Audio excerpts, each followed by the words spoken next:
हमने बेटा डायरेक्टर के ऑलरेडी 2 पार्ट कर लिए थे, 3 पार्ट हो गए थे ना। अभी बेटा हम चौथा लेक्चर ले रहे हैं डायरेक्टर का, लेक्चर 4 है ये। 3 लेक्चर हो चुके हैं डायरेक्टर के, ये लेक्चर नंबर 4 है। आज हम बातें करेंगे। अच्छा मुझे बताओ, लेक्चर 1, लेक्चर 2, लेक्चर 3 में क्या क्या पढ़ा है? डायरेक्टर अपॉइंट कैसे होता है, डायरेक्टर की राइट क्या है, डायरेक्टर की ड्यूटीज क्या है, यही सब पढ़ा। ठीक है, 4 है बेटा। एक दिन याद करो, पहले दिन लेक्चर 2 लिए थे, 8 से 10 भी लिया था और 10 से 12 भी लिया था। हाँ, तो लेक्चर नंबर 4 है बेटा हमारा डायरेक्टर का। आज हम पढ़ने वाले हैं बोर्ड मीटिंग। एक ही नोट्स लाए हो, पर वो बहुत झंबल है। दे दो, मुझे दे दो, ये नलायक मुझे। अरे लो मिलेगा ही, ले लो ना, हमारे पास इधर दिख नहीं रहा। हाँ देखो बेटा, शांत हो गया, गले मिल लिए, और भी कुछ करना है?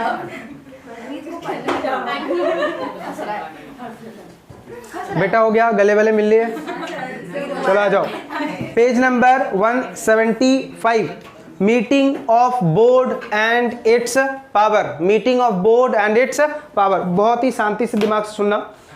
अभी जो हम टॉपिक पढ़ेंगे इसको हम 3 टुकड़ों में बांटेंगे। पहला जो हम टॉपिक पढ़ रहे हैं वो है 173 से लेके 176। क्या पढ़ रहे हैं बेटा? 173 से लेके 176। आपसे किसी ने पूछा बोर्ड मीटिंग के कितने सेक्शंस, तो सीधा बोलो 173 से लेके 176। जरा बता दो जनरल मीटिंग के कितने सेक्शंस? 96 से लेके 122, 121 नहीं 122, क्योंकि 123 से डिविडेंड का सेक्शन शुरू है। चलो हम बोर्ड मीटिंग पढ़ रहे हैं। कौन सा सेक्शन पढ़ रहे हैं बेटा? 173 से लेके 176। ठीक है, सबसे पहले बोर्ड मीटिंग का मतलब क्या है? डायरेक्टर्स की मीटिंग। बोर्ड मीटिंग का मतलब क्या है बेटा? डायरेक्टर्स की मीटिंग। और जनरल मीटिंग का मतलब क्या था? शेयर होल्डर्स की मीटिंग। ठीक है, अभी हम क्या पढ़ रहे हैं? Board meeting.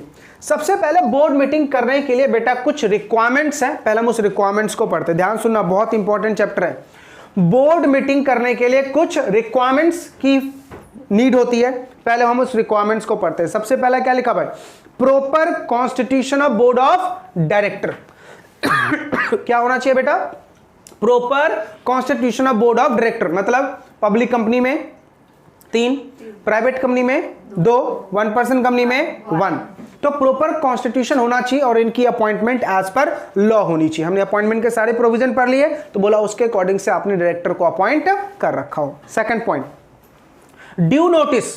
आपको मीटिंग बुलाने से पहले डायरेक्टर को क्या भेजना पड़ेगा? नोटिस भेजना पड़ेगा। नोट्स नहीं लाया जश? नहीं लाया? कोई शेयर कर दो भाई एक नोट्स। ध्यान सुनो, लॉ मेकर क्या बोल रहा है कि सर डायरेक्टर की मीटिंग बुलाने के लिए ड्यू नोटिस चाहिए, और नोटिस की रिक्वायरमेंट लिखी हुई है बेटा 173 में। कहां लिखी हुई है? 173 में। Third point, presence of properly elected और चेयरमैन पर्सन। मतलब क्या होना चाहिए बेटा? एक चेयरमैन होना चाहिए। याद है जनरल मीटिंग में भी एक चेयरमैन था, वैसे बोर्ड में भी क्या होगा? चेयरमैन होगा। हमने क्या बोला था? चेयरमैन को एक नाम दिया था, बॉस ऑफ मीटिंग, मीटिंग का boss. Next, proper quorum must be presented. Proper क्या होना चाहिए बेटा? कोरम होना चाहिए। तो आपसे किसी ने पूछा बोर्ड मीटिंग करने की 4 रिक्वायरमेंट बताओ, तो क्या बोलोगे? सबसे पहला, प्रॉपर बोर्ड ऑफ डायरेक्टर की अपॉइंटमेंट होनी चाहिए। दूसरा, नोटिस भेजना पड़ेगा। तीसरा, चेयरमैन होना चाहिए। और चौथा, कोरम होना चाहिए। अगर ये 4 लोगों का कॉम्बिनेशन मिल जाता है तो क्या होगा बेटा? मीटिंग होगा। ठीक है, ये कभी कभी क्वेश्चन आपको 2 मार्क्स में आ जाते हैं। Essentials of board meeting. Board meeting करने के लिए क्या क्या जरूरी है। ठीक है, अब आ जाओ बेटा, नंबर ऑफ बोर्ड मीटिंग।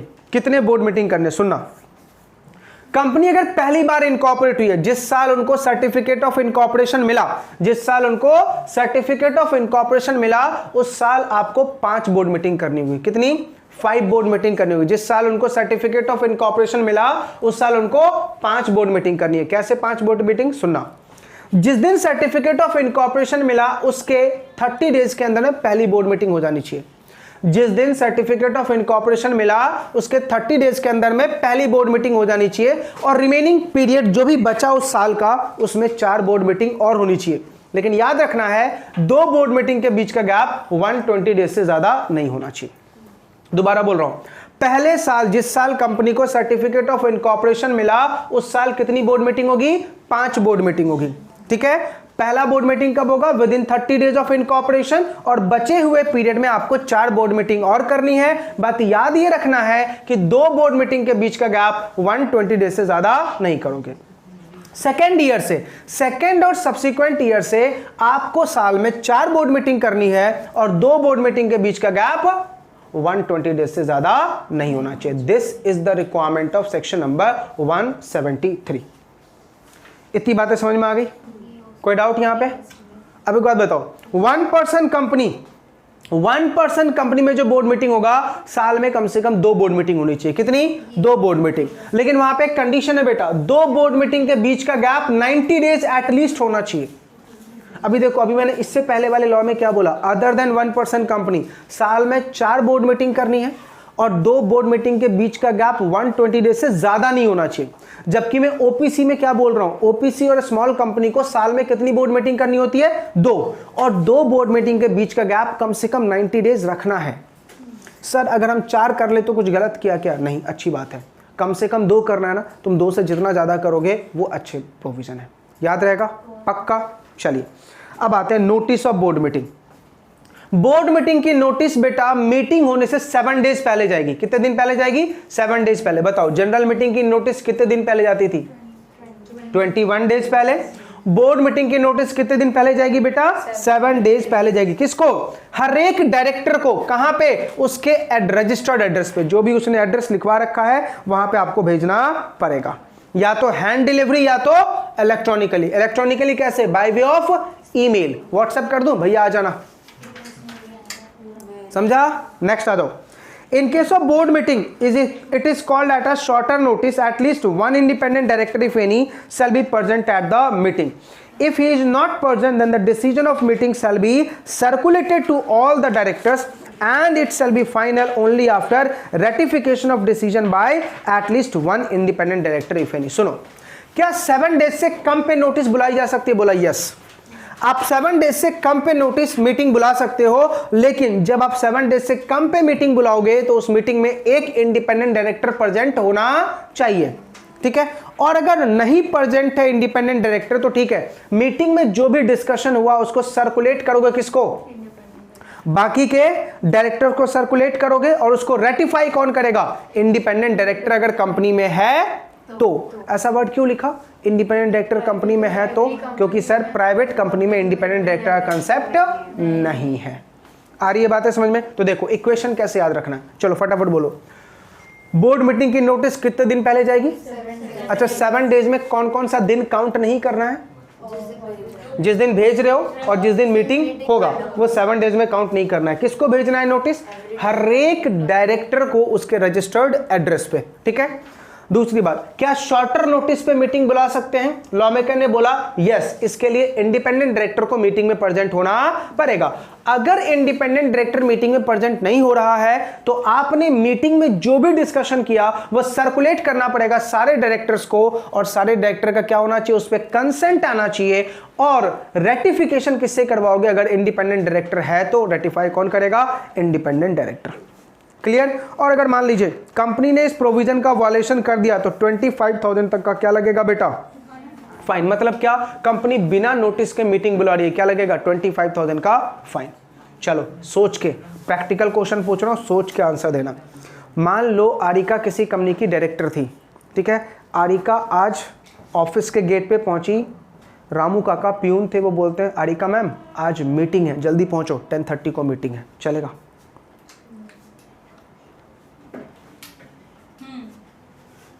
चलेगा? ये बोल रही है चलेगा, बाकी बच्चे नहीं चलेगा? पक्का? किसी बच्चों ने मुझसे एक सवाल पूछा, अमित सर आपने एक प्रोविजन पढ़ाया शॉर्टर नोटिस पे मीटिंग बुलाई जा सकती है, what is the meaning of shorter notice? Less than 7 days. Law में कितना लिखा? 7। और अगर हम शॉर्टर नोटिस की बात करें तो लेस देन 7। तो सर आरिका को जो प्यून ने बोला कि मैडम मीटिंग है 10:30 को, क्या वो शॉर्टर नोटिस नहीं कहलाएगा? यस कहलाएगा। कहलाएगा ना? तो वो शॉर्टर नोटिस के डेफिनेशन में आएगा। अकॉर्डिंगली मीटिंग में इसको जाना पड़ेगा। मेरा आंसर सही है। आ रही है बातें समझ में? लेकिन आगे आगे क्या बोलोगे? फाइन एक मिनट आगे क्या बोलोगे कि सर ठीक है आरिका मीटिंग में तो जाएगी, लेकिन उस टाइम कौन प्रेजेंट होना चाहिए मीटिंग में? Independent director. और अगर इंडिपेंडेंट नहीं होगा तो जो भी मीटिंग में डिस्कशन किया जाएगा वो सर्कुलेट किया जाएगा बाकी के डायरेक्टर्स को और इंडिपेंडेंट डायरेक्टर से रेटिफाई करवाया जाएगा। लेकिन सर क्या 25,000 का फाइन लगेगा? 25,000 का फाइन लगेगा। अच्छा 25,000 के फाइन से क्या समझो, कब लगेगा फाइन? जब नोटिस नहीं दोगे और फिर मीटिंग बुला लोगे। यहां पे आरिका को नोटिस तो मिला ना, शॉर्टर नोटिस ही मिला, लेकिन नोटिस तो मिला ना। ऐसा तो नहीं है आरिका को नोटिस नहीं दिया और हमने मीटिंग कर दी तो फाइन है। समझ में आ रहा? गहराई समझ में आया? पक्का? नोटिस राइटिंग में अब ध्यान से बेटा रितु का सवाल का आंसर देते हैं। रितु बोल रही है अमित सर नोटिस किसने दिया? रामू काका ने। सर एक बात बताओ, क्या नोटिस भेजने का कोई अथॉरिटी नहीं है? कोई भेज सकता है नोटिस। कौन भेजेगा नोटिस? बोर्ड ऑफ डायरेक्टर को मीटिंग के लिए बुलानी है, कौन भेजेगा नोटिस? कंपनी भेजेगी। कंपनी के बिहाफ पे काम कौन करेगा? डायरेक्टर। तो डायरेक्टर खुद से नोटिस भेजेगा। Company secretary. चलो अब एक बार दोबारा इस पेज के पहले उसी पे आओ, क्या लिखा हुआ है? The act requires that not less than 7 days notice in writing shall be given to every director at the registered address as available to the company. The notice can be given by hand delivery और by post by electronic means. कहीं भी उस section में कहीं भी लिखा हुआ है नोटिस कौन भेजेगा? तो कौन भेजेगा? कंपनी भेजेगी। लेकिन कंपनी तो आर्टिफिशियल पर्सन है, तो कंपनी के बिहाफ पे कोई ना कोई ऑथराइज बंदा होगा ना, जिसको भी ऑथराइज कर दिया गया वो नोटिस भेज सकता है। तो अगर रामू काका को ऑथराइज किया गया है तो Ramu Kaka is also eligible person to send the notice. वो बातें समझ में आ रही है? पक्का? यश क्या बताया मैंने?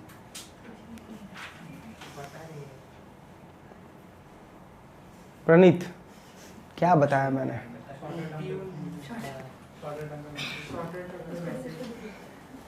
सॉर्टर नोटिस वैलिड है, कोई भी भेजेगा वो किसकी डेफिनेशन में आएगा बेटा? वैलिड के डेफिनेशन में आएगा। बस याद क्या रखना है, एक इंडिपेंडेंट डायरेक्टर का प्रेजेंट होना बहुत ही जरूरी है। और अगर इंडिपेंडेंट डायरेक्टर प्रेजेंट नहीं है तो सारे डायरेक्टर को नोटिस सर्कुलेट करो, उनका ऑथेंटिकेशन आना बहुत ही जरूरी है। समझ में आ रहा? पक्का? चलिए बेटा, तो ये खत्म हो गया सेक्शन नंबर 173 सबसेक्शन 3 एंड 4। 173 इंटरप्रेलिटी खत्म। चलो पहले 173 को रिकैप करो फटाफट। पहली साल कितने मीटिंग? 5। पहला मीटिंग 30 डेज ऑफ इनकॉर्पोरेशन, बाकी के बचे हुए साल में 4 board meeting. Second and subsequent year से कितने मीटिंग करने हैं? 4 मीटिंग करने हैं और 2 मीटिंग के बीच का गैप 120 डेज से ज्यादा नहीं होगा। 1% कंपनी में साल में कितनी मीटिंग करनी है? 2। स्मॉल कंपनी में साल में कितनी मीटिंग करनी है? 2। और दोनों मीटिंग के बीच का गैप कम से कम 90 डेज होना चाहिए, कम से कम 90 डेज होना चाहिए। फिर हमने क्या पढ़ा बेटा?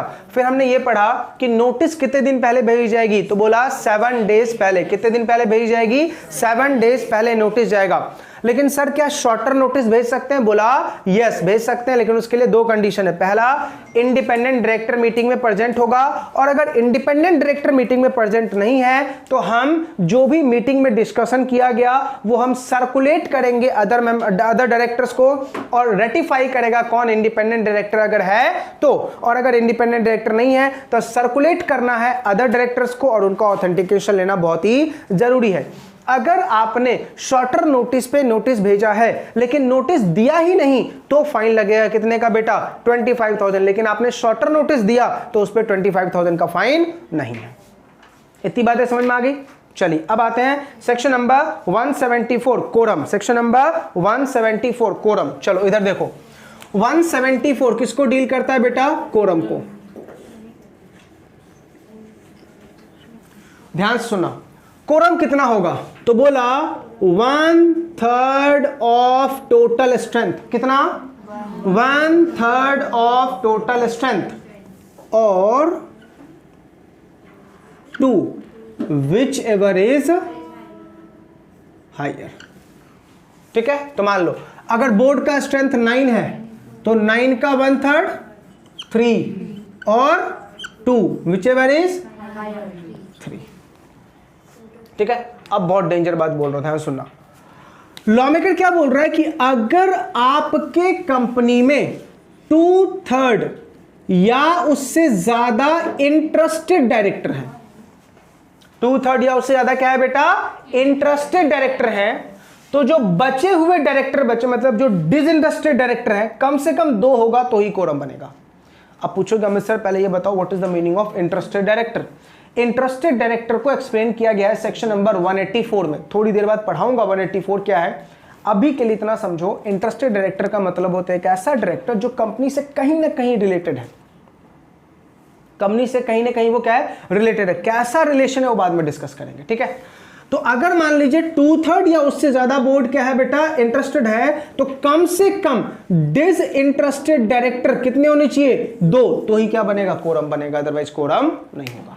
अब एग्जाम में इसके बेटा प्रैक्टिकल क्वेश्चन आते हैं, ध्यान से सुनो कैसे। मान लो एग्जाम में आपको क्वेश्चन दे रखा है कि एबीसी लिमिटेड एक कंपनी है जिसके टोटल 12 डायरेक्टर हैं, 12 में से 9 डायरेक्टर जो हैं वो इंटरेस्टेड डायरेक्टर हैं।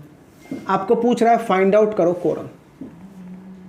12 में से 9 डायरेक्टर क्या है बेटा, इंटरेस्टेड है, तो पहले मल्टीप्लाई करो, 12 मल्टीप्लाइड बाय 2 डिवाइडेड बाय 3 कितना हो गया, 8। क्या तुम्हारे इंटरेस्टेड डायरेक्टर 2/3 या उससे ज्यादा हैं? तो बचा हुआ डायरेक्टर कम से कम कितना होना चाहिए, 2। तुम्हारे पास कितने हैं, 3, तो कोरम की रिक्वायरमेंट फुलफिल है। ठीक है, चलो अब ध्यान से सोच के बताना कोरम कितना होगा। तुम्हारे बोर्ड में टोटल 11 डायरेक्टर, 11 में से 3 इंटरेस्टेड डायरेक्टर हैं, कोरम बताओ कितना होगा। 11 में से 3 इंटरेस्टेड हैं, 11 में से 3 इंटरेस्टेड है, कोरम बताओ।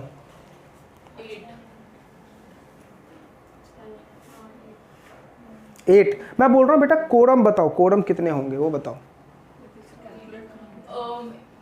ओ बेटा पहले ये चेक करो कि क्या ये 2/3 है, नहीं।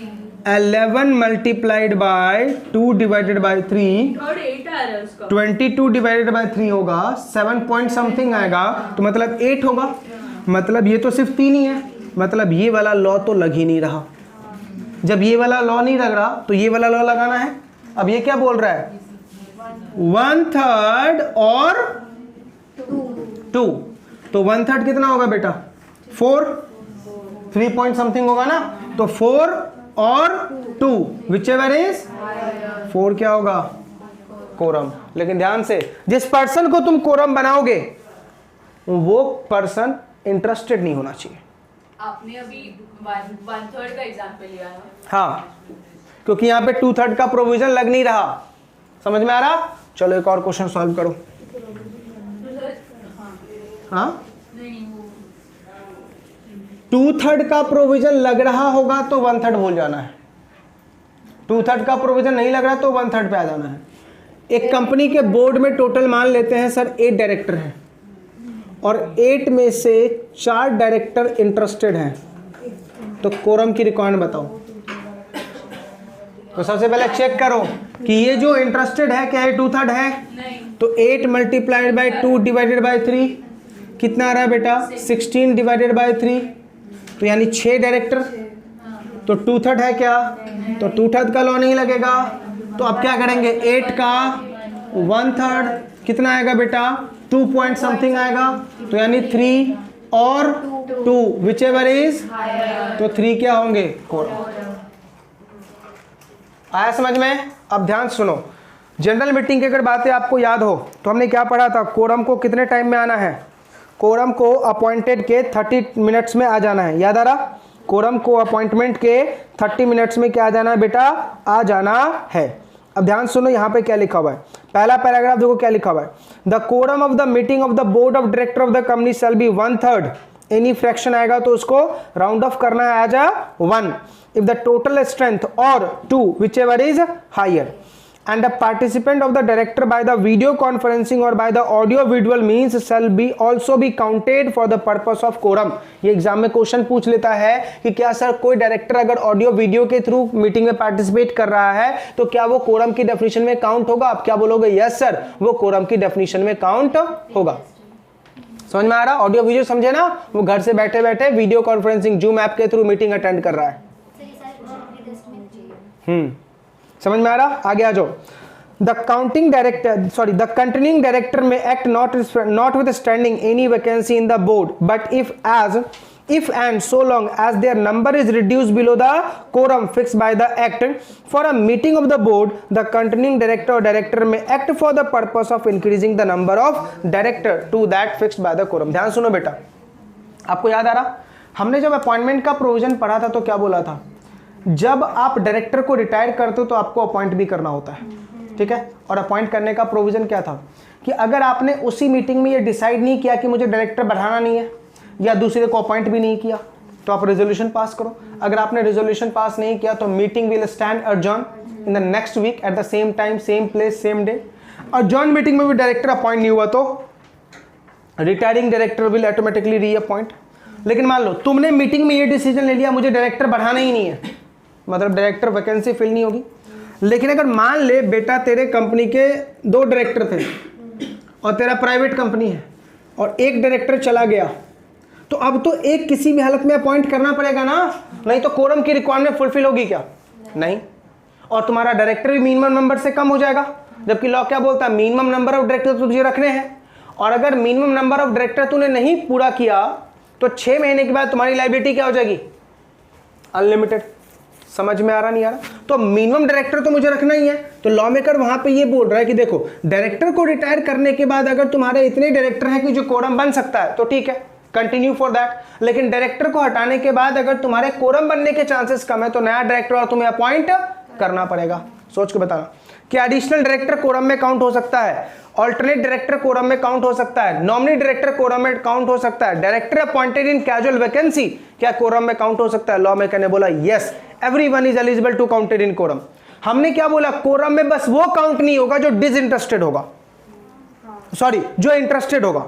कोरम में वो काउंट नहीं होगा जो इंटरेस्टेड होगा, मतलब उसका कंपनी में कोई ना कोई रिलेशन है, ठीक है? हमने क्या पढ़ा? कौन से डायरेक्टर काउंट नहीं होंगे। हमने सिर्फ ये बोला कि जिसका इंटरेस्ट होगा वो काउंट नहीं होगा। क्यों? क्योंकि इंटरेस्ट होगा तो तुम बायस डिसीजन लोगे ही नहीं। समझ में आ रहा मैंने क्या बोला? पक्का? अब ध्यान से बेटा, अगर कोरम नहीं आया तो meeting stand adjourn in the next week at the same time same place. Adjourn meeting में भी अगर कोरम नहीं आया तो जितने डायरेक्टर उसी से हम क्या करेंगे बेटा? मीटिंग को कंटिन्यू करेंगे, ठीक है? अब एक बात को समझना बेटा, सर आपने क्या बोला? कोरम का प्रेजेंट होना जरूरी है। हमें से जनरल मीटिंग की कुछ बातें याद है। आपने वहां पे ये बताया था कि अगर जनरल मीटिंग में कोरम को काउंट कर लिया गया मीटिंग शुरू होने के टाइम में और बीच में वो उठ के चला भी गया तो भी चलेगा, लेकिन बोर्ड में ऐसा नहीं चलेगा। मीटिंग जब तक डिसॉल्व नहीं होती, जब तक खत्म नहीं होती, तब तक के लिए कोरम को प्रेजेंट होना पड़ेगा। अरे ये बातें समझ में? अगर बीच में कोरम उठ के चला गया तो वो ट्रांजैक्शन वैलिड नहीं माना जाएगा।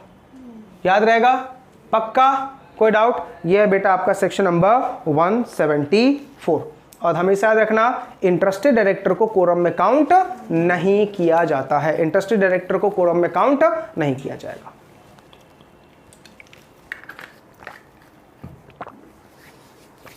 चलिए नेक्स्ट आपको दिख रहा है बेटा section number 175, resolution bye circulation. Resolution bye circulation याद है अपन ने बोर्ड मीटिंग में एक कंसेप्ट पढ़ा था, सॉरी जनरल मीटिंग में, पोस्टल बैलेट।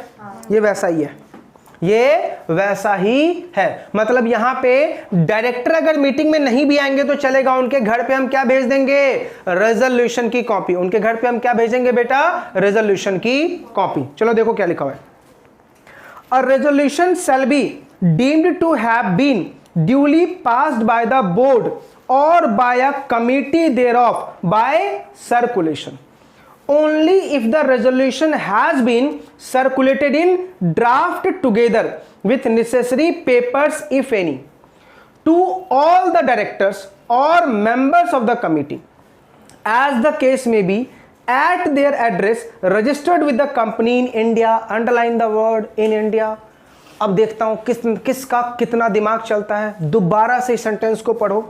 अब ये इस सेक्शन पे इतना मैं फोकस इसलिए कर रहा हूं, सबसे ज्यादा क्वेश्चन इसी सेक्शंस पे आते हैं, ठीक ठीक है, दोबारा देखो सर्कुलेशन का एक एक लाइन पढ़ो, क्या लिखा हुआ है, a resolution shall be deemed to have been duly passed by the board, यानी रेजोल्यूशन का मतलब क्या होता है, डिसीजन। आपको अगर बोर्ड से कोई डिसीजन लेना था, हम मान लेंगे बोर्ड ने वो डिसीजन दे दिया, कब, पास्ड बाय द बोर्ड और by a committee thereof by circulation, यानी आपने अगर मेंबर के घर पे कोई डिसीजन भेजा है तो वो डिसीजन हम मान लेंगे कि वो पास हो चुका है। कब पास हो चुका है, only if resolution has been circulated in draft, मतलब फाइनल फॉर्म में नहीं होगा, वो ड्राफ्ट के फॉर्म में होगा, फाइनल अभी तक कुछ हुआ नहीं है, टुगेदर विथ नेसेसरी पेपर्स, उसके लिए जो भी पेपर्स की रिक्वायरमेंट है। फॉर एग्जांपल मुझे मर्जर अमलगमेशन का रेजोल्यूशन पास करना, उसके लिए कुछ डायरेक्टर नहीं आ रहे, ठीक है, तो मैंने उनको मर्जर अमलगमेशन का रेजोल्यूशन पास करने का कॉपी भेजा, साथ में सारे डॉक्यूमेंट्स भेजे, सब कुछ भेजा, ठीक है। If any to all the directors और the members of the committee, all the directors और मेंबर्स ऑफ द कमिटी, ध्यान से बेटा, कंपनी में दो बोर्ड होता है, एक तो होता है डायरेक्टर, बोर्ड ऑफ डायरेक्टर जिसको बोलते हैं, और एक कमिटी ऑफ बोर्ड अलग होता है। तो किसको भेजना है तुम्हें, डायरेक्टर को तो भेजना ही भेजना है, सारे डायरेक्टर्स को, and member of committee as the case में be at their address registered with the company in India by hand delivery or by the post or courier or through such electronic means as may be prescribed and has been approved by majority of directors or members who are entitled to vote on the resolution। ठीक है, अब इसके ऊपर question, साक्षी Tata company के director है, but Sakshi Indian नहीं है, फिरंगी है। साक्षी क्या है बेटा, फिरंगी है, और ये टाटा कंपनी की डायरेक्टर है, ठीक है। साक्षी ने कंपनी को इंटीमेट किया कि सर इस बार मैं मीटिंग में नहीं आ रही हूं, ठीक है, सो आप मुझे क्या करना, रेजोल्यूशन बाय सर्कुलेशन भेजना, ठीक है। तो कंपनी ने इसको रेजोल्यूशन बाय सर्कुलेशन भेजा, बताओ क्या वो रेजोल्यूशन बाय सर्कुलेशन वैलिड माना जाएगा। कहने क्वेश्चन मेरा ये है कि if resolution bye circulation approved by foreign director, is it valid, क्या फॉरेन डायरेक्टर को यहां पे आ सकता है, क्या resolution bye circulation foreign director को भेजा जा सकता है। लॉ मेकर ने बोला एनी डायरेक्टर को भेजा जा सकता है, लेकिन उसी डायरेक्टर को भेजा जाएगा जिसने इंडिया का एड्रेस दिया हो। समझ में आ रहा, कुछ बातें याद आ रही, इंडिया का एड्रेस दिया हो। अगर साक्षी फॉरेन डायरेक्टर है तो साक्षी को इंडिया में एक एड्रेस देना पड़ेगा, उस एड्रेस पे हम साक्षी को क्या भेजेंगे, सर्कुलेशन भेजेंगे। पहले मैं बोल लूं, सारी आपकी दुख दर्द दूर हो जाएगी, पहले मुझे पूरा कंप्लीट करने दो ध्यान से। सर साक्षी को आपने क्या बोला, साक्षी को इंडिया का एड्रेस देना पड़ेगा। अगर मान लो साक्षी ने इंडिया का एड्रेस नहीं दिया और फिर ये ऑब्जेक्शन रेज करते कि सर मुझे रेजोल्यूशन बाय सर्कुलेशन नहीं मिला और मीटिंग का नोटिस मुझे नहीं मिला, तो क्या 173 के अकॉर्डिंग पेनल्टी लगेगी 25,000 वाली। Answer is no. क्यों, क्योंकि आपने इंडियन एड्रेस नहीं दिया है। तो ध्यान से, इसके एड्रेस पे कॉपी गई, लेकिन इसने एड्रेस मान लो आरिका का एड्रेस दिया था, उसकी फ्रेंड है, आरिका का एड्रेस दिया, उस पे गई, बट आरिका ने इंटीमेट नहीं किया साक्षी को, और ये बात साक्षी को पता भी नहीं है कि नोटिस भेजा है कंपनी ने। तो आरिका ने इंटीमेट नहीं किया किसको बेटा, साक्षी को, लेकिन एड्रेस पे उसका नोटिस गया। आरिका भूल गई, जॉब में बिजी थी, भूल गई वो। अब मुझे बताओ क्या साक्षी ऑब्जेक्शन रेज कर सकती है कि आपने मुझे नोटिस नहीं भेजा। लॉ मेकर ने बोला नो बेटा, हमने आपके रजिस्टर्ड प्लेस पे नोटिस भेज दिए है, ठीक है। ध्यान से, तीसरा कॉन्सिक्वेंसेस, सर नोटिस किसके थ्रू भेजना, तीन तरीका है, रजिस्टर्ड पोस्ट और इलेक्ट्रॉनिक और हैंड डिलीवरी। चलो एग्जांपल लेते हैं रजिस्टर्ड पोस्ट का। साक्षी का नोटिस पोस्ट हुआ, कंपनी ने पोस्ट किया, लेकिन पहुंचा नहीं इसके घर पे, लेकिन कंपनी की तरफ से जा चुका है। अब ये बोल रही सर मेरे घर पे तो कुछ आया ही नहीं, मेरे घर पे तो कुछ आया नहीं, लेकिन कंपनी के पास प्रूफ है कि हमने तो भेजा है। तो क्या अब इसके ग्राउंड पे ऑब्जेक्शन रेज कर सकती है।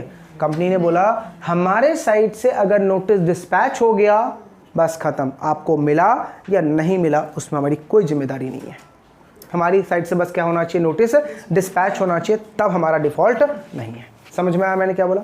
तो लॉ मेकर क्या बोल रहा है, अगर तूने रिजोल्यूशन बाय सर्कुलेशन के थ्रू कोई चीज़ अप्रूव करवाना है तो मेजॉरिटी ऑफ डायरेक्टर से क्या करवाना पड़ेगा बेटा, अप्रूव करवाना पड़ेगा और सबके एड्रेस पे क्या देना पड़ेगा। अच्छा एक बात वहां पे देखो, लास्ट लाइन क्या लिखा हुआ है, रेजोल्यूशन उसी को देना, उसी का वोट काउंट किया जाएगा जिसको उस पे वोट देने का अधिकार होगा। ठीक है, सोच के आप सब किसी कंपनी के डायरेक्टर हो, ठीक है, तो रेजोल्यूशन बाय नोटिस सबको जा सकता है। रितु एंड साक्षी ये दोनों इंटरेस्टेड डायरेक्टर हैं, ठीक है, तो मुझे बताओ क्या इनको रेजोल्यूशन बाय सर्कुलेशन की नोटिस जाएगी। रितु और साक्षी जो है वो इंटरेस्टेड डायरेक्टर है, क्या उनको रेजोल्यूशन बाय सर्कुलेशन की नोटिस जाएगी? नहीं जाएगी, पक्का। उन नलायकों क्यों कंफ्यूज हो रहे हो, नोटिस जाएगा लेकिन इनको वोट देने का अधिकार नहीं है। ऐसा नहीं लिखा हुआ, क्या लिखा हुआ, सेंटेंस को ध्यान से पढ़ो, क्या लिखा हुआ है, such electronic means as we prescribed and has been approved. Approval की बात लिखी हुई, नोटिस की बात नहीं लिखी हुई। Has been approved by majority of directors और members who are entitled to vote on that resolution. इन सारे लाइन के ऊपर बेटा ऐसे ऐसे क्वेश्चन बना के एग्जाम में भेजेगा ना, तुम्हारे सर में नहीं जाएगा कि वो क्वेश्चन इस सेक्शन का रखा है। समझ में आया? कल मैंने कुछ झलकियां ग्रुप पे भेजी थी पेपर के, ठीक है, वो वैसे ही पेपर आते हैं बेटा। और अभी सदमा नहीं दे रहा मैं, अब देना शुरू करूंगा, अब डायरेक्टर्स के क्वेश्चन भेजना शुरू करूंगा ग्रुप में विथ आंसर। फिर देखना बेटा डायरेक्टर में क्या क्या गुल खिला रखा है एग्जाम में। समझ में आया? पक्का, क्लियर? चलो ये लाइन समझ में आया। अच्छा अब ध्यान से, सेकंड पैराग्राफ और जोरदार है, देखो क्या लिखा हुआ है। However we are not less than 1/3 of the total number of director of a company for the time being required that any resolution under circulation must be decided at the meeting. The chairperson shall put the resolution to decide at the meeting of the board. क्या लिखा हुआ है, ध्यान सुनो। हमने resolution की copy किसको भेज दी? डायरेक्टर के घर पे भेज दी। अच्छा बात बताओ, हम बोर्ड मीटिंग कर ही नहीं रहे, सारे डायरेक्टर को रेजोल्यूशन की कॉपी उसके घर पे भेज रहे, चलेगा? बोला हाँ चलेगा। लेकिन अगर मान लीजिए 1/3 ऑफ द डायरेक्टर ने अगर ये रिक्वेस्ट कर दिया कंपनी को कि भैया जो डिस्कशन हुआ है उसको मीटिंग में लेके आओ, तो बेटा अब चेयरपर्सन मजबूर हो जाएगा मीटिंग बुलाने को, और जो रेजोल्यूशन आया है सर्कुलेशन के थ्रू अप्रूव होके उसको रखा कहां जाएगा? मीटिंग में, और फिर मीटिंग में उसको अप्रूव करवाया जाएगा। अगर 1/3 ऑफ द बोर्ड ने रिक्वेस्ट किया और कंपनी ने वो मीटिंग नहीं बुलाई या चेयरपर्सन ने उस रेजोल्यूशन को मीटिंग में नहीं रखा, तो जो भी डिसीजन लिया गया है रेजोल्यूशन बाय सर्कुलेशन के थ्रू वो नल एंड वॉइड माना जाएगा। क्या माना जाएगा बेटा? Null and void. जो भी डिसीजन लिया वो सब इनवॉइड है, उसका कहीं कोई इफेक्ट नहीं होगा, याद रहेगा? ठीक है, अब लास्ट पैराग्राफ देखो क्या लिखा है। It may be noted that a resolution passed by circulation shall be noted at a subsequent meeting of the board or the committee thereof as the case may be and made part of the minute of such meeting। मतलब क्या? अगर resolution bye circulation के through कोई decision हुआ है, resolution bye circulation के through अगर कोई डिसीजन हुआ है तो आपको उसको नेक्स्ट बोर्ड मीटिंग के मिनट बुक में दिखाया जाएगा। ठीक है? अच्छा ध्यान से, नेक्स्ट बोर्ड मीटिंग के मिनट बुक में दिखाया जाएगा। वो कौन सा मीटिंग का पार्ट माना जाएगा? मान लो 5वें मीटिंग का मैं 6ठे मीटिंग के बोर्ड मीटिंग के मिनट में दिखा रहा हूं, तो वो जो पार्ट होगा वो 6th मीटिंग का माना जाएगा या 5th मीटिंग का माना जाएगा? लॉ मेकर ने बोला 6th मीटिंग का माना जाएगा। किसका माना जाएगा? 6 में, जिस मीटिंग में आप उसको इनकॉर्पोरेट कर रहे हो ना, उस मीटिंग का माना जाएगा। याद रहेगा? पक्का। तो ये था आपका बहुत ही छोटू सा सेक्शन 175। जो फर्स्ट वाला आपने बताया कि फॉरेनर्स अगर इंडियन एड्रेस, तो फॉरेनर्स को नोटिस मिल सकता है? हाँ, नोटिस तो जाएगा। मतलब foreign directors are eligible to receive a notice only if they have a Indian address. Indian address, और मेल है तो भाई मेल पे जाएगा ही। हाँ, इंडियन एड्रेस है तो मिलना तो मिलेगा ही ना, कंपलसरी है, मैं देना ही पड़ेगा, नहीं तो वो ऑब्जेक्शन रीच कर देंगे और मीटिंग में जो भी डिस्कशन हुआ वो इनवैलिड। हाँ मेल पे भी तो डायरेक्ट जा सकते हैं क्या? हाँ, तो इसलिए तो कंपनी आज के दिन मेल भेजती है भाई, कौन उतना खर्च करेगा नोटिस भेजने में? पेपर पे लिखो, ये करो वो करो, और इससे क्या हो रहा है? पेपर ही वेस्ट नहीं हो रहा, पेपर ही वेस्ट नहीं हो रहा।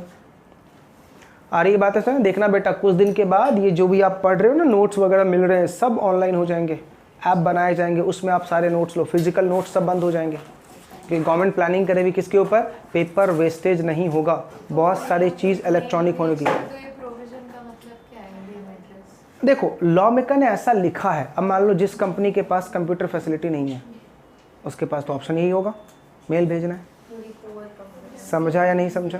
ऑब्वियसली सी बात है, जितनी कंपनी बेटा स्टार्टिंग फेज पे होगी ना उनको ये लॉ जमेगा नहीं, ठीक है। इतना वो खर्चा नहीं करना चाहेंगे, इतना कैपिटल इन्वेस्टमेंट वो नहीं करना चाहेंगे, वो चाहेंगे जितना शॉर्टकट में हमारा काम चले वो चल जाए। चलिए अब आते हैं बेटा validity of act of director. ये बहुत जोरदार लिखा हुआ है बेटा 176। देखो क्या लिखा हुआ है, act done by a person as a director, act done by a person as a director shall be valid notwithstanding that it may afterward be discovered that his appointment was invalid by reason of any defect or disqualification or had terminated by virtue of any provision contained in this act or in the article, provided that nothing in this section shall be deemed to give validity to the act done by the director after his appointment has been noticed by company to invalidate or to have terminated। ध्यान से दो paragraph, दो अलग अलग बातें। पहले paragraph में ये लिखा हुआ है डायरेक्टर ने जो काम किया और बाद में डायरेक्टर के डिसीजन लेने के बाद में ये पता चला कि डायरेक्टर जो था उसकी अपॉइंटमेंट डिफेक्टिव है, तो उसका जो डिसीजन है उस पर कोई फर्क नहीं पड़ेगा। आपको याद आ रहा, director appointed by en bloc और सिंगल रेजोल्यूशन, सेक्शन नंबर 162, याद आ रहा? वहां पर हमने क्या पढ़ा था, एक रेजोल्यूशन पे एक ही डायरेक्टर को अपॉइंट किया जाता है, लेकिन आप चाहो तो एक रेजोल्यूशन पे एक से ज्यादा डायरेक्टर को अपॉइंट कर सकते हो। इसके लिए 2 रेजोल्यूशन पास करना था, बोर्ड मीटिंग बुलाओ, सारे के सारे बोर्ड ऑफ डायरेक्टर हाँ में होने चाहिए, और फिर जनरल मीटिंग बुलाओ, सारे के सारे शेयर होल्डर हाँ में होने चाहिए, तभी डायरेक्टर की अपॉइंटमेंट वैलिड होगी। और हमने क्या पढ़ा था कि अगर आपने 162 का वायलेशन करके अपॉइंट हुए हो तो आपकी रीअपॉइंटमेंट ऑलवेज डिफेक्टिव है। तो मान लो डायरेक्टर ने डिसीजन ले लिया, उसके बाद पता चला कि भैया उसकी 162 का उसने क्या कर रखा है, वायलेशन कर रखा है। तो लॉ मेकर ने क्या बोला, ठीक है वायलेशन कर रखा, उसकी अपॉइंटमेंट डिफेक्टिव, लेकिन एज अ डायरेक्टर जो उसने काम किया वो वैलिड है। ठीक है, ये पहले पैराग्राफ में लिखा हुआ है। लेकिन सेकंड पैराग्राफ देखो क्या लिखा हुआ है, provided that nothing in this section shall be deemed to give validity to act done by a director after his appointment has been noticed by the company to invalidate or has terminated। कोई बच्चा इसका meaning बता देगा? जल्दी बताओ क्या लिखा हुआ उसका मीनिंग, क्या बोलना चाह रहा है वो? दोबारा पढ़ रहा हूं, nothing in this section shall be deemed to give validity to act done by a director after his appointment has been noticed by the company to be invalid or have terminated। Plain English। पता चल गया कि director जो appoint हुआ है वो मतलब कोई हाँ मतलब डिफेक्टेड या फिर कुछ वॉयलेट करके अपॉइंट हुआ, तो उसका दिया हुआ डिसीजन सब इनवैलिड हो जाएगा। तो ऊपर क्या लिखा हुआ था फिर? ऊपर क्या लिखा हुआ है, act done by a person as a director shall be valid. पहले ही पता चल जाता है कि डिस्क्वालिफिकेशन से वो हुआ है, तो उसका सब जो भी डिसीजन अगर वो लेता है तो वो इनवैलिड होगा। पहले लिखा है कि बाद में पता चलता है। वेरी गुड, वेरी गुड भाइयों, यहाँ पे 2 बातें लिखी गई है। अगर डायरेक्टर की अपॉइंटमेंट डिफेक्टिव है, ये बात कंपनी को ऑलरेडी पता है, तब डायरेक्टर का किया गया काम इनवैलिड। लेकिन उसके काम करने के बाद, डिसीजन लेने के बाद ये कंपनी को पता चला, तो डायरेक्टर का वर्क वैलिड। अब आपको इसमें कुछ अटपटा नहीं लग रहा? डायरेक्टर को कंपनी को पता है और नहीं पता है। एक बात मुझे बताओ, कंपनी को पता है और नहीं पता, इसका मतलब क्या? डायरेक्टर को अपॉइंट किसने किया? कंपनी ने। कंपनी के बिहाफ में कौन करता है? Board of director. अब ये बात बताओ, ये बात कैसे पता चलेगी कंपनी को पता था? जल्दी सोचो, पढ़ा रखा है मैंने। इंटरव्यू में ऐसे ही क्वेश्चन पूछते हैं, बहुत मजा आता है। कंपनी आर्टिफिशियल पर्सन है भैया, कंपनी का सारा काम डायरेक्टर कर रहा है। अब ये बोल रहा है कि कंपनी को पता था, कंपनी को नहीं पता था, इसका मतलब क्या है? कैसे पता चलेगा कंपनी को पता था? कैसे पता चलेगा कंपनी को नहीं पता था?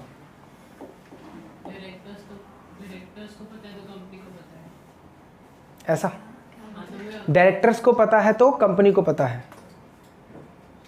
अगर ऐसा होता तो 2 प्रोविजन तो बनते ही नहीं। सोचो, बता रखा मैंने, थोड़ा दिमाग लगाओ। चलो बताओ, डायरेक्टर जब किसी कंपनी का डायरेक्टर बनता है तो उससे एक्नॉलेजमेंट लेते हो?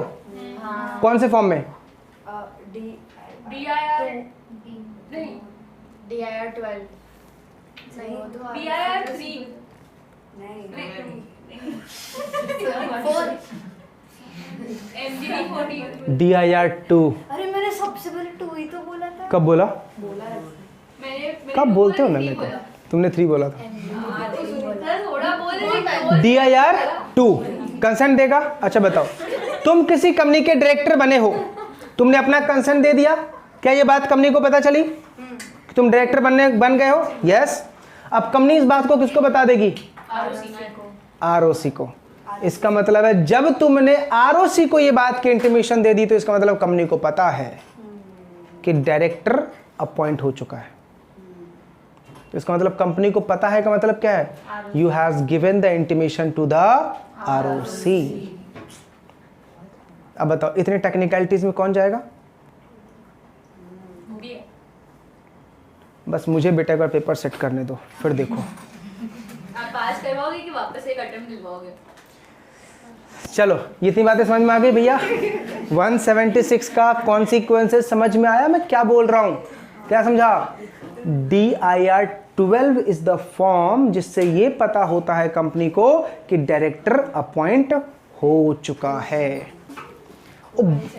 इतना इतना गंदा वाला रिएक्शन मत दो, उस रिएक्शन के 2 इम्प्लीकेशन है बेटा। DIR 12 का मतलब है कंपनी दे रही है किसको? ROC को। और मैंने उल्टा पूछा था, डायरेक्टर किस में देता है? वो 2 में देता है। बातें समझ में आ गई? पक्का? 173 to 176 समझ में आ गया? अच्छे से क्लियर हो गया सारी बातें? चलिए, आपको अगर जनरल मीटिंग की कुछ बातें धुंधली सी याद हो तो जनरल मीटिंग में मुझे बताओ, जब इक्वालिटी ऑफ वोट हो जाता है तो क्या प्रोविजन था? चेयरमैन को पावर रहता है। कौन सा वोट देने का? Breaking vote. हाँ, नहीं, वही और DID नहीं चल रहा यहाँ पे, वीटो पावर, टाई ब्रेकर। और बता दो, साइकिल का ब्रेकर, बाइक का ब्रेकर।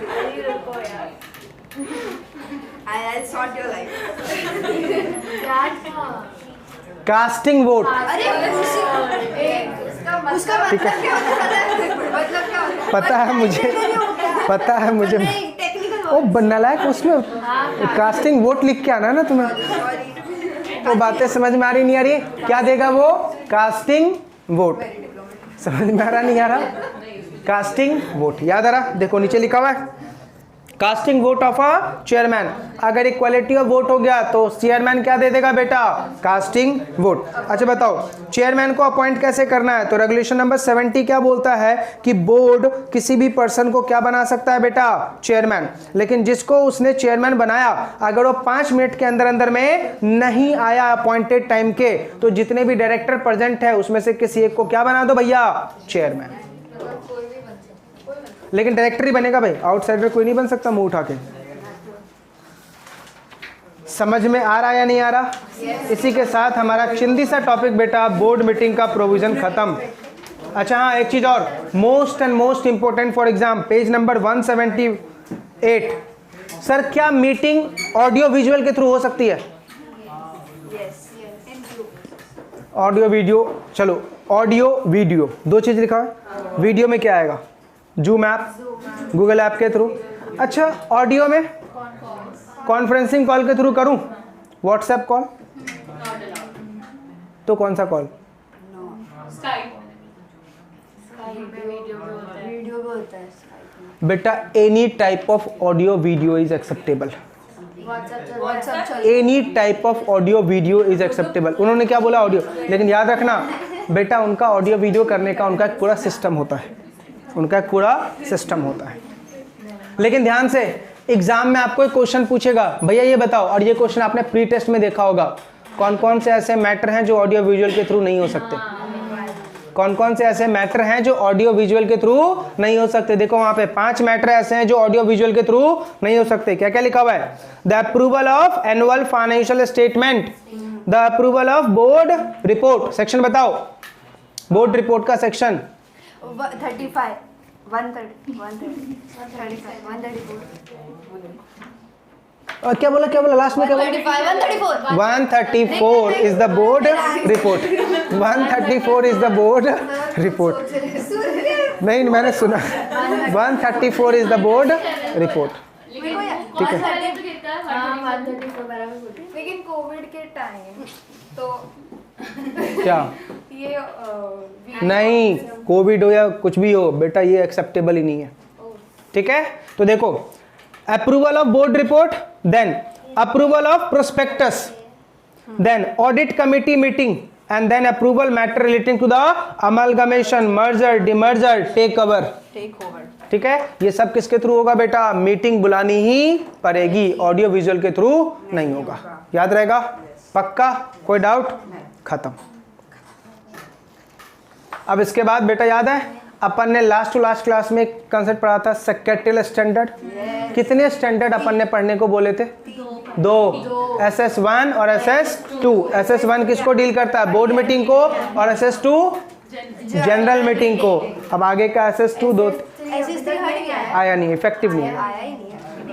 SS1 बेटा मैंने लिखा है पेज नंबर 179, 180, 181, 182, 183, 184, 185।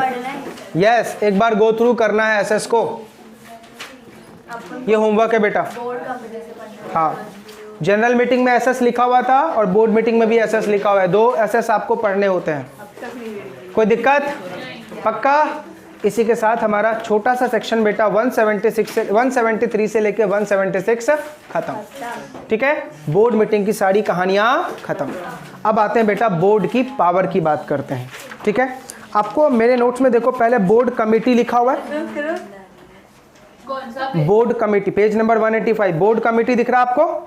बोर्ड कमेटी, ध्यान सुनो, हमारे कंपनीज एक्ट के अंदर में कुछ कमिटीज को बनाना बेटा मैंडेटरी है। कुछ कमिटी को बनाना क्या है बेटा? मैंडेटरी है। जो सेक्शन नंबर 177 और 178 में लिखा हुआ है। हमने अभी तक 176 तक सेक्शन पढ़ा। 177 और 178 में बेटा 2 कमिटीज आपको बनानी मैंडेटरी है। हमारे कंपनीज एक्ट के अंदर 3 कमेटी को बनाना बेटा मैंडेटरी है। 3 कमिटीज को बनाना क्या है बेटा? मैंडेटरी है।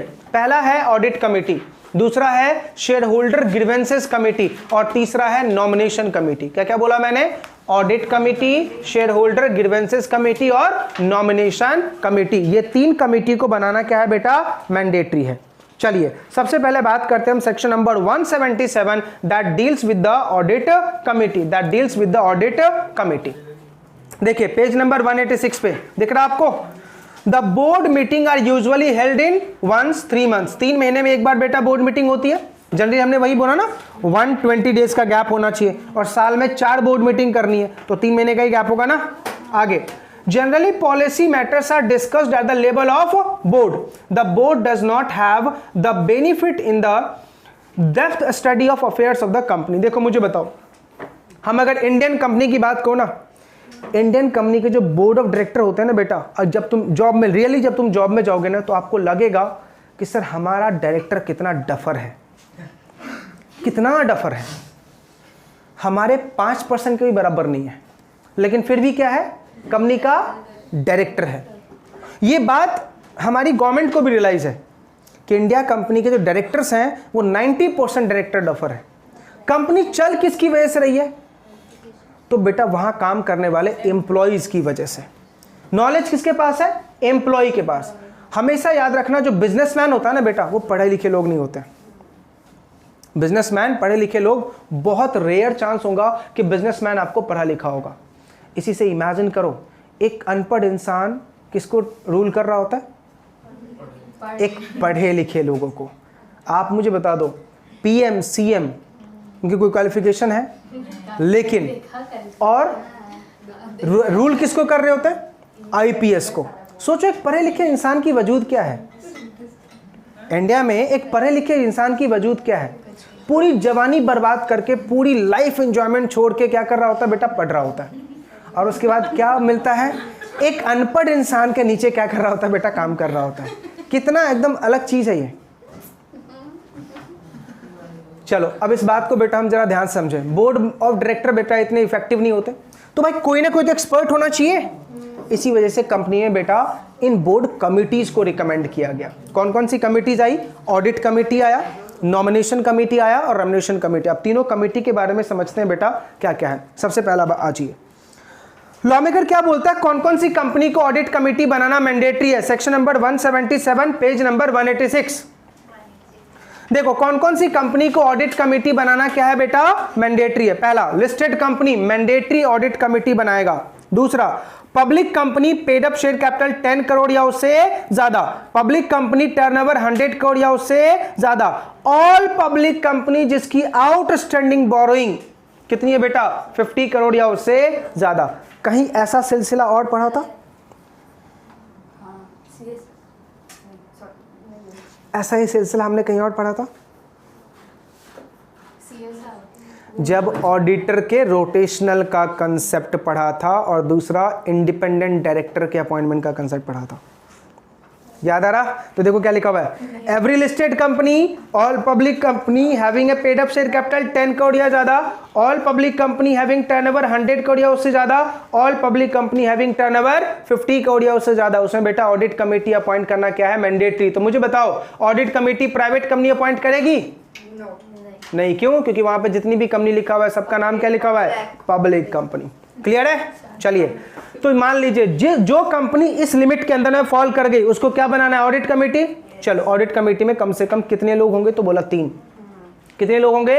3। और देखो क्या लिखा हुआ है, मेजॉरिटी ऑफ देम क्या होने चाहिए? इंडिपेंडेंट। मेजॉरिटी ऑफ देम क्या होने चाहिए बेटा? इंडिपेंडेंट। ठीक है, पॉइंट नंबर 3 आज के दिन नहीं रहा, कट कर दो। Point number 4, the terms of the references of the audit committee. देखो क्या लिखा है, ऑडिट कमेटी क्या करेगी भाई? ऑडिट कमेटी को हमने अपॉइंट कर दिया, क्या करेंगे वो? तो बोला पहला इनका काम होता है अपॉइंटमेंट किसको करना है, किसका रेम्युनरेशन क्या होगा? किसकी? ऑडिटर। किसकी बात कर रहा है बेटा? ऑडिटर की अपॉइंटमेंट और रेम्युनरेशन यही डिसाइड करता है। याद आ रहा कुछ? ऑडिटर वाले चैप्टर में बताया था, जिस कंपनी में ऑडिट कमेटी होता है, board of director audit committee के पास जाएगा और बोलेगा हमें बताओ किसको ऑडिटर अपॉइंट करना है, किसको ऑडिटर अपॉइंट करना है। फिर बोर्ड ऑडिट कमेटी एक नाम रिकमेंड करके देगा, और अगर बोर्ड उसको अपॉइंट नहीं करना चाहता है तो रीजन बताएगा, और अगर रीजन समझ में आया तो ठीक है, नहीं तो matter decided by the shareholder, auditor appointed by the shareholder. दूसरा, review and monitor the audit independence. मतलब क्या? ऑडिटर जो है वो इंडिपेंडेंट है या नहीं, इस बात की रिव्यू कौन करेगा बेटा? Audit committee. Examination of financial statement कौन करेगा? Audit committee. Approval of subsequent modification of transaction of related party. एक पूरा लेक्चर लगने वाला है बेटा इसके ऊपर। 188 सेक्शन अपने आप में बाप है, ठीक है। 188 सेक्शंस, पूरा एक लेक्चर लगेगा 3 घंटे का, इकलौता सेक्शन 188, 9 से 10 पेज का उसका सिर्फ नोट्स है। इकलौता सेक्शन 188 किसको डील करता है? रिलेटेड पार्टी को, जो यहाँ पे लिखा हुआ है। वहाँ पे लिख लो अंडर सेक्शन 188, ठीक है, और लिख दो वहाँ पे दिस इज द बाप सेक्शन। नेक्स्ट आ जाओ, scrutiny of inter corporate security of inter corporate loans investment. ये भी बेटा अपने आप में डेंजर है, लिखो वहाँ पे 186।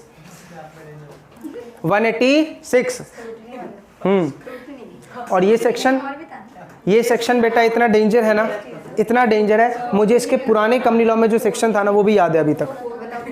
372A 186।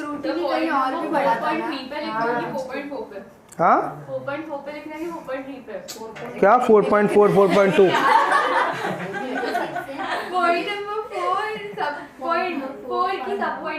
ओ नलायक, ऐसे बोलो ना, क्लॉज वी पे लिखना 4.4। 186 inter corporate loans and investment. Next, हाँ नेक्स्ट है valuation of undertaking of asset. ये सब के लिए हम किसको अपॉइंट करते हैं बेटा? ऑडिट कमेटी के लिए। याद रहेगा पक्का? चलो अब आपको एक सिंपल सा बात बताता हूँ। सबसे पहले हमने पॉइंट नंबर 1 पढ़ना है, पॉइंट नंबर 2 पढ़ना है, पॉइंट नंबर 3 कट कर दो, पॉइंट नंबर 4 पढ़ना है, ठीक है। चलिए पॉइंट नंबर 5 पे आ जाइए, क्या लिखा हुआ है? द ऑडिट कमेटी में call for the comment of auditor about internal control system. Audit committee जो होगा वो इस चीज की रिव्यू करेगा कि कंपनी का इंटरनल कंट्रोल सिस्टम कैसा है, क्योंकि बेटा इंटरनल कंट्रोल जितना अच्छा होगा कंपनी का फाइनल रिजल्ट भी उतना अच्छा होगा। Next, the audit committee hold the authority to investigate into the matter. कौन से मैटर को बेटा? बोर्ड के पास जितने मैटर जाते हैं, प्रोफेशनल एडवाइसेज, वो सब कौन डिस्कस करता है? Audit committee. 7th point, in addition to the auditor, the KMP shall also have a right to be heard at the meeting of the audit committee। ठीक है, KMP की भी सुनेंगे। KMP में कौन आता है? अपना नाम लो ना सबसे पहले, कंपनी सेक्रेटरी, सबसे पहले इसी का नाम लेने का, कंपनी सेक्रेटरी, फिर बाद में MD मैनेजर। भैया पहले अपना नाम लो, हम CS हैं, तो KMP में सबसे पहले कौन? CS, फिर MD मैनेजर, CEO, CFO। ठीक है, उनका नाम बाद में, हमने पढ़े लिखे लोग हैं। पॉइंट नंबर बेटा 8 क्या लिखा हुआ है? Every listed company and the companies belonging to the following class और classes shall establish the whistle mechanism. ये समझते हो क्या होता है? हाँ। क्या? सिटी बताओ पता है मुझको। क्या होता, बताओ तो सही। नहीं पता तो वो है, वो किसी को, कोई एम्प्लॉय को कुछ प्रॉब्लम होती है तो वो वहाँ पे जाते हैं, वैसा ही कुछ है। हाँ। उल्टा कुछ बोल रहे हो, बोल तो सही रहे हो लेकिन थोड़ा उल्टा है। बताओ बताओ। विसल ब्लोअर ना? हाँ हाँ भाई भाई सेम वही है। हिंदी में कैसे क्या? अरे एक ये कंसेप्ट पता है कहाँ से आया है आपको पता है? जब हमारे मतलब कंट्री में इतना पुलिस नहीं था तो पुराने टाइम की है, आपको पता है चौकीदार होते थे रात के टाइम में, और वो हर एक घंटे पे आधे घंटे पे सीटी बजाते थे और बोलते थे जागते रहो। ये एशियन टाइम के ही कंसेप्ट से बेटा लाया है। जैसे एग्जांपल देके समझाता हूँ। मान लो आप सब किसी कंपनी में काम कर रहे हो और मैं भी हूँ, ठीक है, मैं बहुत ईमानदार, आप लोग बहुत झोल कर रहे हो, ठीक है।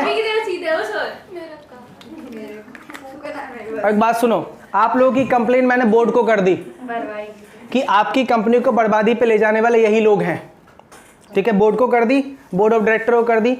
अब आप इमेजिन करो अगर ये बात आप लोग को पता चल जाए कि चुगली करने वाले चुगलखोर अमित सर ही हैं, तो क्या होगा? मेरा तो गया ना भाई।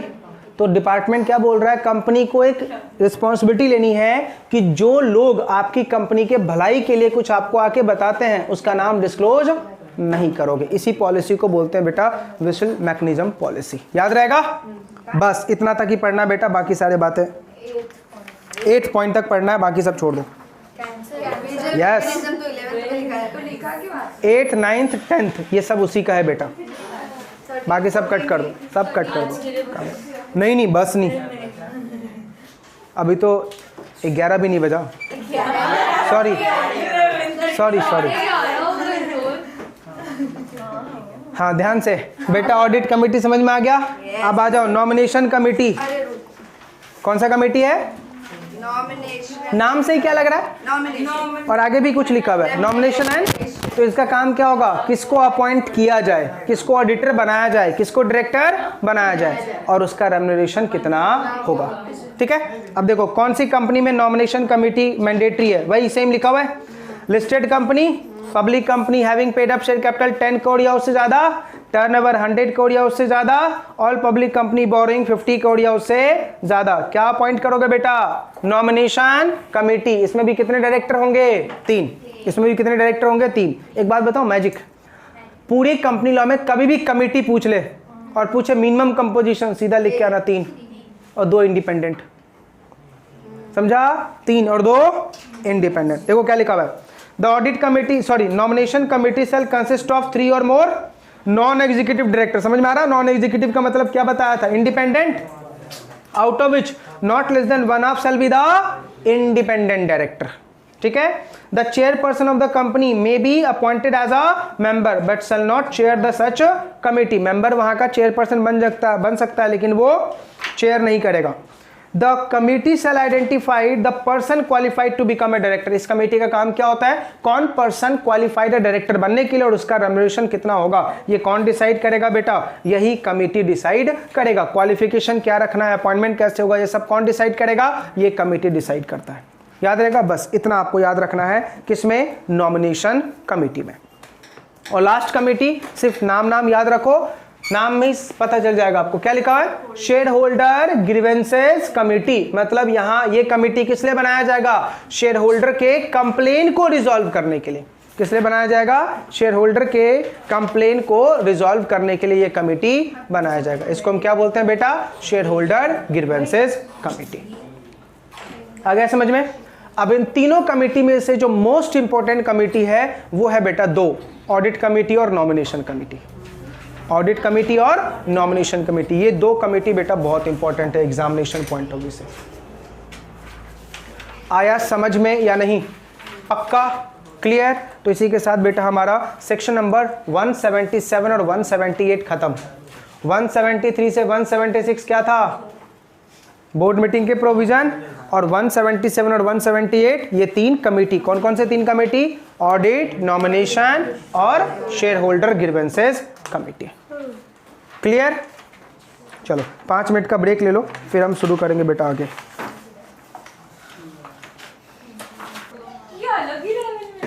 चलो सेक्शन 178 तक हमने कंप्लीट कर लिया। ब्रेक से हम वापस आ रहे हैं,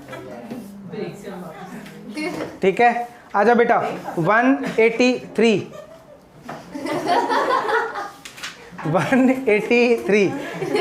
देखो सेक्शन नंबर 183 क्या लिखा हुआ बेटा? Board power and restrictions there on. Section number 170 line से लेके 183, बस इतना। 179 से लेके 183 डील करता बेटा बोर्ड की पावर को। चलो ध्यान से देखो, इधर देखना। सेक्शन नंबर 179 किसको डील करता है बेटा? बोर्ड की पावर को। सुनो इधर इधर इधर, ओ भाइयों इधर आ जाओ, वापस बैक टू द पवेलियन।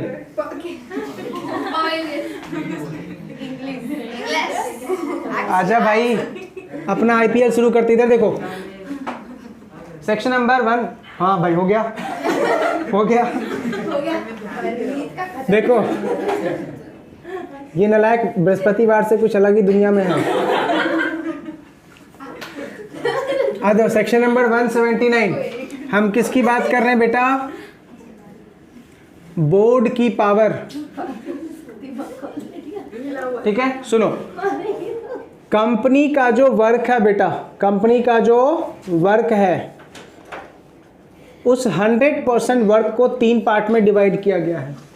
90% काम ओनली कौन करेगा? Board of director. 5% कौन करेगा? Share holder.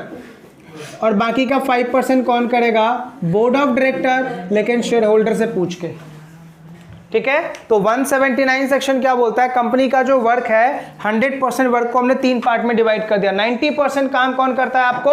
Board of director. 5% काम कौन करता है? Share holder. और रिमेनिंग 5% बोर्ड ऑफ डायरेक्टर ही करेगा, लेकिन शेयर होल्डर से पूछ के। अब ये देखेंगे एसआर या ओआर होगा या बाद में देखेंगे। इतनी बातें समझ में आ गई? लेकिन ध्यान से, हमने क्या बोला? जनरली बोर्ड का सारा काम कौन करेगा? कंपनी का सारा काम कौन करेगा? Board of director. लेकिन 3 केसेस ऐसे हैं जहां पे बोर्ड ऑफ डायरेक्टर काम नहीं करेगा। क्या नाम है पूछो?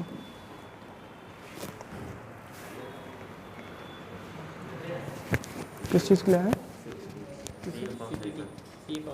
आज लेक्चर था एडमिशन के लिए, बैठा हूं उसको दूसरे रूम में।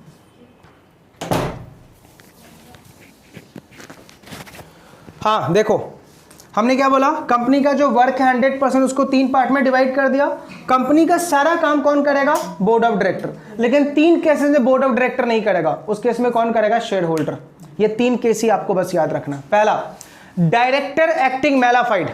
एक बात मुझे बताओ, डायरेक्टर अगर मैलाफाइड इंटेंशन से काम करेगा तो क्या होगा? शेयर होल्डर का राइट इफेक्ट होगा, ठीक है? तो डायरेक्टर अगर मैलाफाइड तरीके से काम कर रहा है तो वहां पे किसकी चलेगी? शेयर होल्डर की। दूसरा, इनकम्पिटेंट बोर्ड। इसका मतलब क्या है?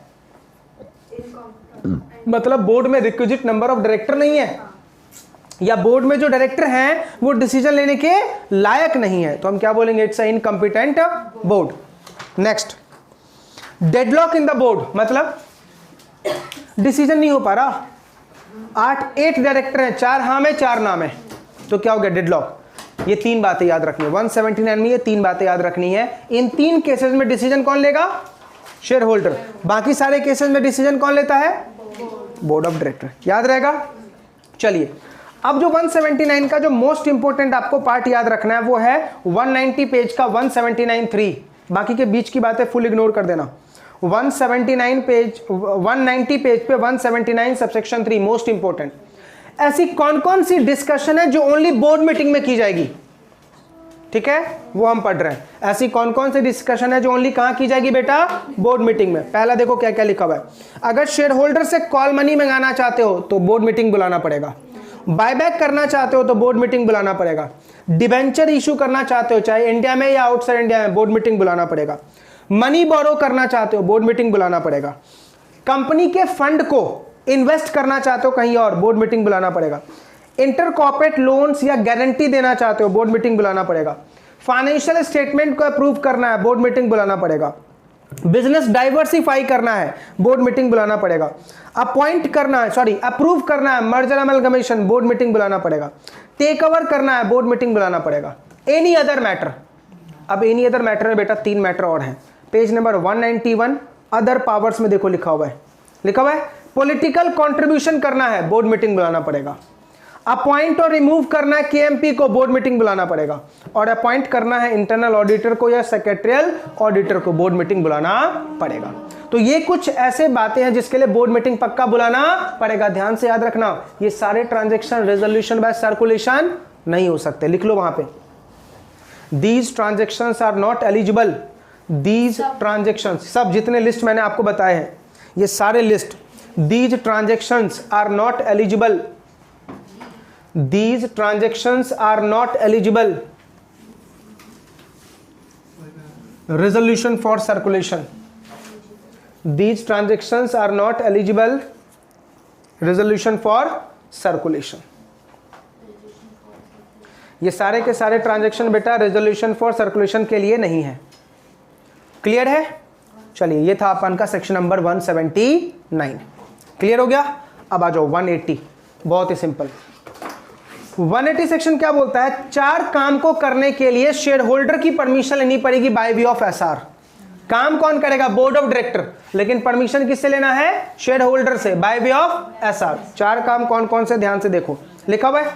पहला, कंपनी के एसेट को सेल करना चाहते हो या लीज पे लगाना चाहते हो या किसी भी अदर तरीके से कंपनी की सारी अंडरटेकिंग को या किसी सब्सटेंशियल पार्ट ऑफ अंडरटेकिंग को सेल करना चाहते हो तो परमिशन किससे लेना पड़ेगा, शेयर होल्डर से, बाय वे ऑफ एसआर। याद रहेगा, दोबारा बोल रहा हूं, कंपनी के अंडरटेकिंग को सेल करना चाहते हो, कंपनी के पार्ट ऑफ द अंडरटेकिंग को सेल करना चाहते हो या कंपनी के सब्सटेंशियल पार्ट को सेल करना चाहते हो, परमिशन किससे लेना पड़ेगा, शेयर होल्डर से, बाय वे ऑफ एसआर।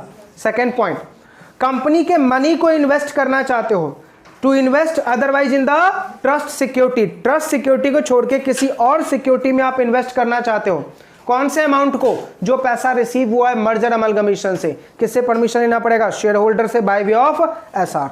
ध्यान से, company paid up share capital plus free reserve से ज्यादा बोरो करना चाहती है। मान लो कंपनी का पेड अप शेयर कैपिटल है 100 करोड़ और कंपनी का एफआरबी है 100 करोड़, तो टोटल 200 करोड़ हो गया। कंपनी अगर 200 करोड़ तक बोरो करना चाहती है, नो दिक्कत। कंपनी अगर 300 करोड़ बोरो करना चाहती है, 200 करोड़ से ज्यादा हो गया, क्या लगेगा, एसआर। सिर्फ यहां तक बोरो करना चाहते हो तो क्या लगेगा, ओआर। याद रहेगा, paid up share capital plus free reserve तक बोरो करना चाहते हो तो क्या लगेगा, ओआर। और जब आप paid up share capital plus free reserve से ज्यादा बोरो करना चाहते हो तो क्या लगेगा बेटा, एसआर। याद रहेगा। Next point number D, director को आप टाइम देना चाहते हो उसके डेट के रिगार्डिंग। डायरेक्टर को आपने कोई लोन वोन दिया था, कोई डेट दिया था, उसके रिगार्डिंग एक्सटेंशन ऑफ टाइम देना चाहते हो। मान लो उसको 6 महीने का टाइम दिया और उसके और टाइम देना चाहते हो 2 महीने 3 महीने, 2, लेकिन किससे पूछोगे, शेयर होल्डर से, बाय वे ऑफ एसआर। बस 4 बातें याद रखो। 180 4 बातें बोलता है। पहला, 180 के काम को करने के लिए बोर्ड की औकात तो है लेकिन परमिशन किससे लेगा, शेयर होल्डर से, बाय वे ऑफ एसआर। कौन कौन से काम, to sell either whole or substantially the whole of the part of the undertaking of a company। दूसरा क्या था, इन्वेस्ट करना चाहते अदर देन ट्रस्ट सिक्योरिटी, जो मर्जर अमलगमेशन से कॉम्पनसेशन मिला। तीसरा, बोरो करना चाहते हैं paid up share capital plus free reserve से ज्यादा। चौथा, रिमिट, डायरेक्टर को टाइम देना चाहते हैं उनके डेट के रिगार्डिंग तो परमिशन किससे लेनी पड़ेगी, शेयर होल्डर से, बाय वे ऑफ एसआर। याद रहेगा, पक्का, कोई डाउट? आगे देखो क्या लिखा, point number 2, every special resolution passed by the company in the general meeting in relation to this, ठीक है, shall specify the total amount, कितना आप बोरो कर रहे हो उसमें लिखोगे। वेरी गुड,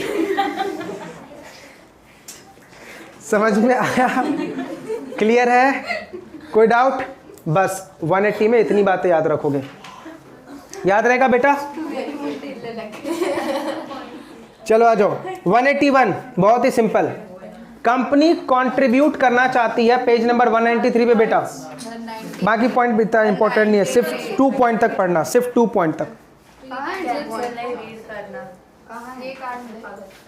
यहाँ तक पढ़ना, ये सब नहीं।